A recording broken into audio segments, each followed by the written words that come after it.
नमस्कार दोस्तों, स्वागत है आपका एजुकेशन पॉइंट हरिद्वार में। आज हम पढ़ने वाले हैं न्यूटन के गुरुत्वाकर्षण संबंधी नियम और कैपिटल जी और स्मॉल जी को हम यहाँ समझने वाले हैं। चलिए शुरुआत करते हैं। देखते हैं, दो पिंड हमारे पास है। एक का द्रव्यमान जो है m1 है, दूसरे का द्रव्यमान m2 है और बीच की दूरी यहाँ कितनी दी गई है, r।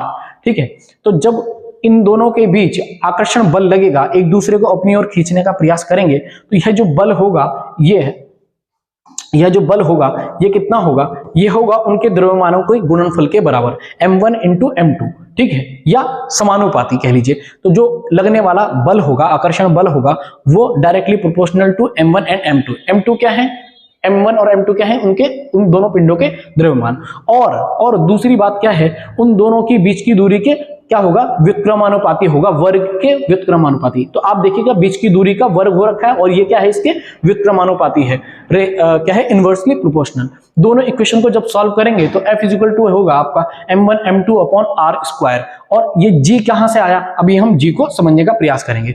तो g क्या है आपका, यह है आपका यूनिवर्सल ग्रेविटेशनल कांस्टेंट, जिसे बोलते हैं सार्वत्रिक गुरुत्वाकर्षण नियतांक। न्यूटन के गुरुत्वाकर्षण के नियम के अनुसार हमने जो इक्वेशन अभी बनाई थी उसको हमने यहां लिखा, और जो g है उसको हमने लिखा कि g की वैल्यू क्या होती है, फिक्स होती है। कितनी रहती है, ये 6.67 इंटू 10⁻⁻11 रहती है। याद रखिएगा, इसका मान कभी बदलता नहीं है, इसका मान सदैव फिक्स रहता है, सदैव स्थिर रहता है या कांस्टेंट रहता है ना, स्थिर रहता है, बदलता नहीं है। ठीक है, तो फिक्स रहता है।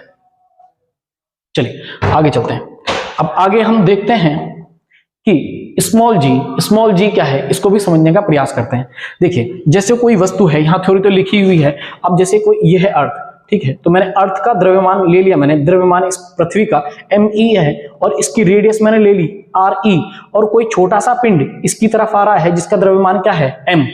क्या है, इसका द्रव्यमान m है। और मैंने अभी आपको बताया था कि जब कोई पिंड, दो पिंड हो, ठीक है, तो वो एक दूसरे को अपनी ओर खींचने का प्रयास करते हैं। तो यहां से आप देखेंगे इन दोनों का मल्टीप्लीकेशन अपॉन जो इसकी क्या होगा, बीच की दूरी, इनकी बीच की दूरी, उसकी क्या हो जाएगा, उसके वर्ग के बराबर हो जाएगी। यानी कि हमने पढ़ा था जो लगने वाला बल है वो 1/r स्क्वायर हो जाएगा। तो यहां कितना हो जाएगा, re स्क्वायर हो जाएगा।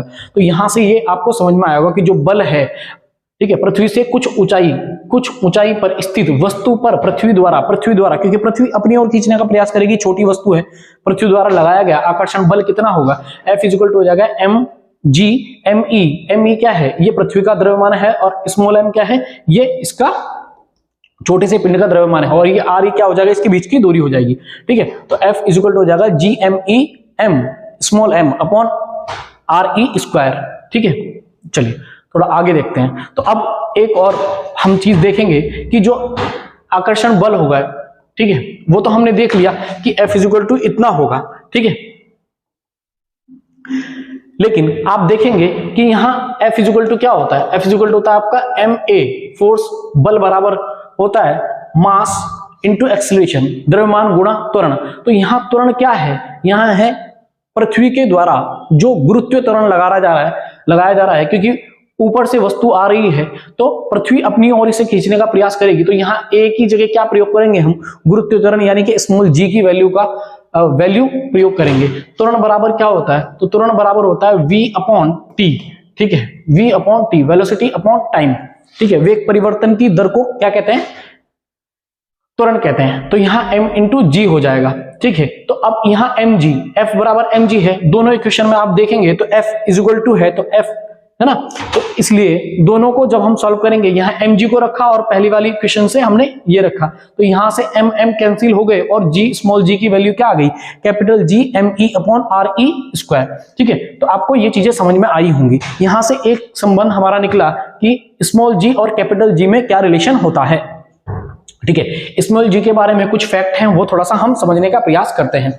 क्या है, सबसे पहला पॉइंट जो लिखा हुआ है उसको देख लेते हैं। वह है कि स्मॉल g का मान, यानी कि गुरुत्वीय त्वरण का मान वस्तु के भार पर निर्भर नहीं करता। वस्तु के भार, याद रखिएगा, वस्तु के भार पर निर्भर नहीं करता। अगर दो वस्तुएं गिराई गई, ठीक है, एक भारी है एक हल्की है, और गिरा दी गई, तो कब वो समय कितने समय में पहुंचेंगी, समान समय में पहुंचेंगी। लेकिन ये याद रखना है जब वायु की अनुपस्थिति हो।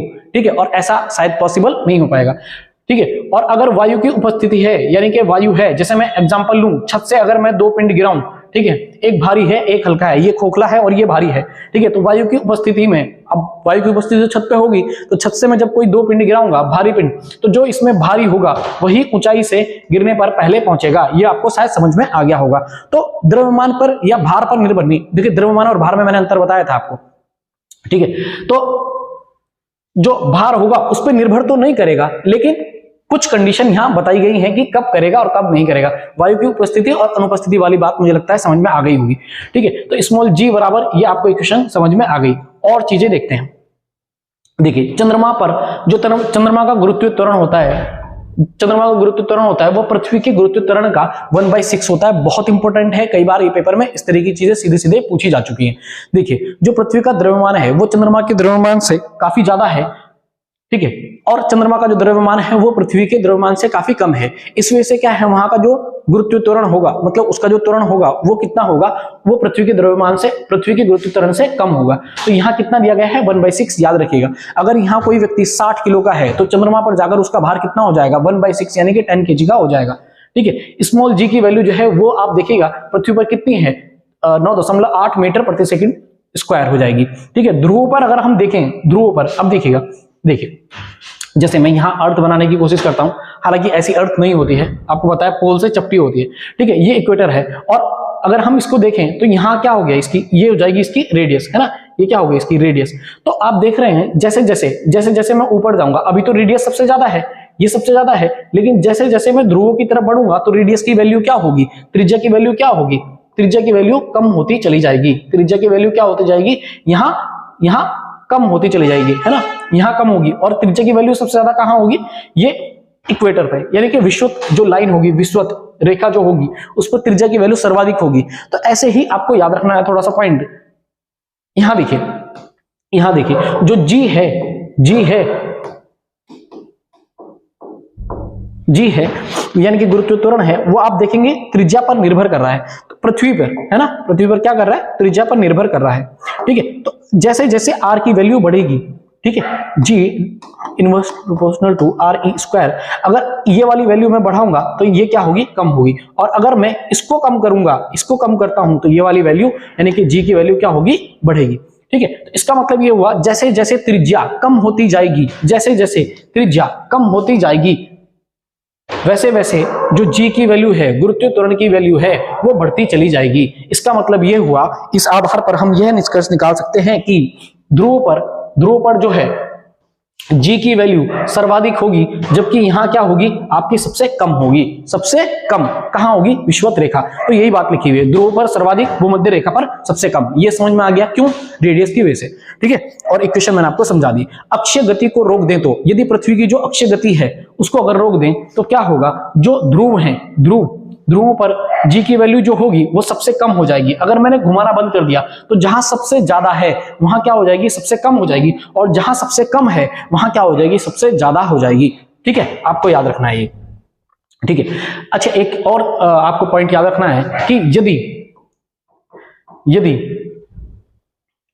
देखिए एक और पॉइंट याद रखिएगा कि जो पोल होते हैं यानी कि ध्रुव जो होते हैं, इन पर धीमी कर दूं मैं धीमी करूं या तेज कर दूं, ठीक है। जो पृथ्वी की घूर्ण गति है उसको मैं धीमा करूं या तेज करूं तो कोई भी बदलाव नहीं आएगा, कोई भी बदलाव नहीं आएगा, याद रखिएगा। ध्रुव पर कोई भी प्रभाव नहीं पड़ेगा यदि पृथ्वी की गति मैं धीमी करूं या तेज करूं। तो जी पर जो है, जी पर कोई प्रभाव नहीं पड़ेगा, कहां, ध्रुवों पर, ठीक है। जी की वैल्यू का कोई प्रभाव नहीं पड़ेगा। ये कहां होगा, सर्वाधिक कहां होगा, आपके ध्रुव पर ही होगा, ठीक है। ध्रुव पर यानी कि पोल पर ही सर्वाधिक होगा, यहां जैसा आपके समझ रहे हैं, ठीक है।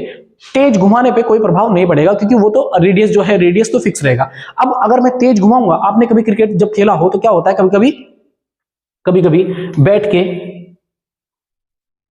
बैठ के इस वाले भाग पर जब बॉल लगती है तो बॉल की शेप कैसी हो जाती है, बीच में से वो बहुत चौड़ी हो जाती है और ऊपर से क्या हो जाती है, चपटी हो जाती है ना, उसकी शेप में चेंज आ जाता है। तो रेडियस वैल्यू ज्यादा बढ़ेगी, तो जब तेजी बढ़ाएंगे तो रेडियस की वैल्यू ज्यादा बढ़ेगी, तो क्या होगा, रेडियस अगर ज्यादा बढ़ेगी तो जी की वैल्यू घटेगी। सिंपल सी बात है, अगर रेडियस बढ़ेगी तो जी की वैल्यू कम होगी। तो अगर मैं तेज घुमाऊंगा, ठीक है, यहां याद रखिएगा, अगर विषुवत रेखा पर तेज करूंगा, अगर मैं तेज करूंगा तो विषुवत रेखा पर विषुवत रेखा पर जी की वैल्यू अगर मैंने तेज करी तो क्या होगा, जो जी की वैल्यू है वो आपकी माइनस होगी, यानी कि घटेगी। और अगर मैं इधर इसको धीमा करूंगा, पृथ्वी की जो गति है उसको क्या करूंगा, धीमा कर दूंगा, तो विषुवत रेखा पर जी की वैल्यू क्या होगी, वो बढ़ेगी। ये पॉइंट आपको शायद मुझे लगता है समझ में आए होंगे। वीडियो देखने के लिए धन्यवाद, आपका दिन शुभ हो।